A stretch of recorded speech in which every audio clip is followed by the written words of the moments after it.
Throughout the past week, in stateroom after stateroom, diplomats discussed and debated a war as bloody as any in recent memory. One that millions are still desperately trying to flee, no matter the cost. Just a day after Russia called for new elections in Syria, President Bashar Al-Assad met with Russian lawmakers in Damascus and declared he's willing to take part in new polls, if the Syrian people supported the idea. In capital after capital, talks turned again to transition, even though at times it has sounded as though diplomacy's as deadlocked as ever.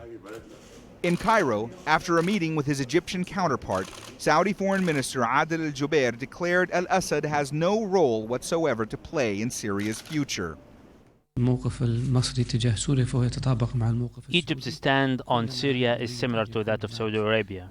We both wish to see a transition taking place in Syria, and both the country's civil and military institutions preserved, and above all, to see the Syrian people determining their own fate in the future.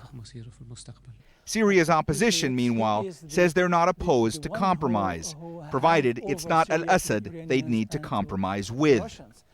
The problem is, it's not about dialogue. I mean, this is to begin with. He is now a war criminal, or at least alleged war criminal, because of the destruction that he has brought to the country. I don't think a foreign power would have made as much destruction as he has done in Syria. So there is no possibility for Syrians to reconcile with the one who killed their kids and destroy their cities. On the ground in Syria, the situation deteriorates more by the day. Many of the families who've managed to escape the fighting haven't yet been able to escape hostility. As Syrian children too young to understand the war they fled have become far too accustomed to both injury and humiliation.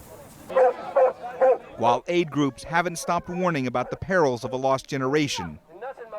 A generation now devoid of hope faces fences that won't let them pass and governments that don't want them in. Mohammed, Jamjoom, Al Jazeera.